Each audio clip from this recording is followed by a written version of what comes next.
Muy buenos días compañeros, el día de hoy les vamos a estar hablando acerca de Texaco, la mano negra de Chevron.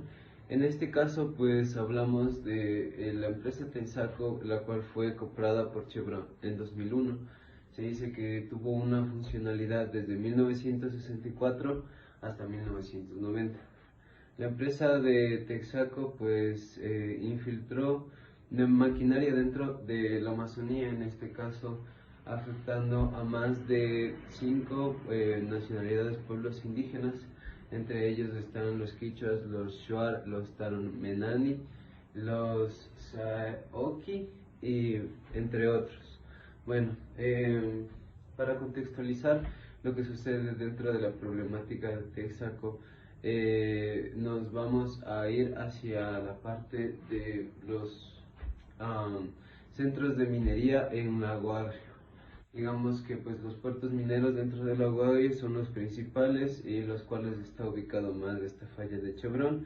Se dice que pues tenía unas medidas para precautelar la salud dentro de la selva, las cuales no fueron tomadas por Texaco. En este caso solo se las empleó afuera en el extranjero y no hicieron lo mismo dentro del Ecuador. Es por esto que existen piscinas contaminadas con líquido petróleo y pues en este caso todavía se están sufriendo los daños y tratando de mitigarlos dentro de la selva ecuatoriana. Texaco ha tenido presencia en el país por más de 50 años, y sus fines es la explotación de las reservas de petróleo del Ecuador.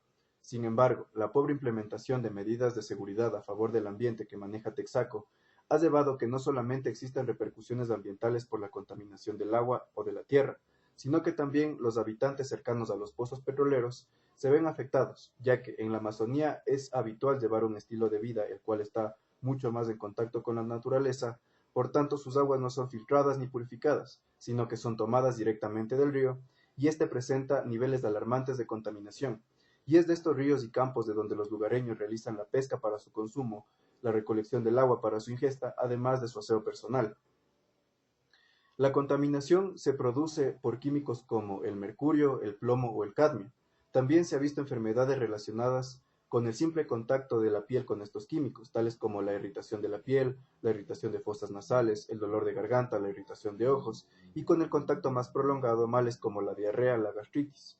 Sin embargo, con la exposición mucho más prolongada en el tiempo, se pueden ver efectos como la desnutrición por falta de absorción de minerales, además de que en las mujeres que viven cerca de asentamientos petroleros es mucho más frecuente el aborto, alrededor de un 140% más frecuente que las mujeres que viven lejos de asentamientos petroleros. Así como se reconoce el daño medioambiental, también es preciso reconocer el daño social y cultural que sufrieron los pueblos y nacionalidades indígenas debido a este desastre.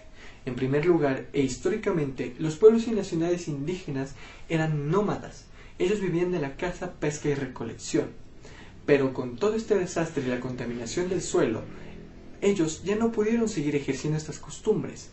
Ellos tuvieron que adaptarse a una sociedad ya civilizada para poder subsistir. Por lo tanto, dejar de lado sus tradiciones, sus costumbres, sus formas de vida que han llevado por años, se vieron severamente afectadas. La inserción que tuvieron que sufrir dejaron de lado mucho de lo que los hacía como pueblos originarios y sus tierras ancestrales quedaron devastadas. Por tanto, el desplazamiento territorial que sufrieron tuvieron graves consecuencias en cuanto a su cultura. Es cierto que se pelearon durante años para poder revivir o mantener a flote su cultura, pero muchos de los habitantes que ahí estaban ya no están, es decir, han fallecido. Y ahora, los pocos que quedan de esos pueblos y nacionalidades se desviven por tratar de mantener parte de su cultura viva, pero el golpe ha sido tanto que han dejado muchas personas su verdadera identidad. Y ahora tratan por mantener y subsistir lo poco que queda, pero la gran preocupación es que para transmitírselo a futuras generaciones no van a tener ni la capacidad ni la cultura suficiente. Durante las operaciones de exploración y explotación petrolera en las provincias de Sucumbíos y Orellana, produjo el daño ambiental más grande que la historia mundial registra en este ámbito. Las operaciones antitécnicas ejecutadas por la petrolera para la extracción de crudo y gas en una de las zonas más megadiversas del planeta provocó un grave daño a unas 450.000 hectáreas.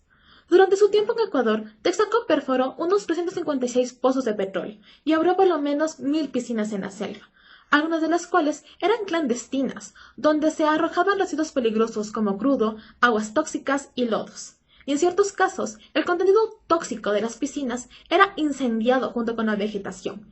Esto resultó en la emisión de gases contaminantes en la atmósfera, la contaminación del agua y del suelo, y la muerte de cualquier forma de vida en sus cercanías.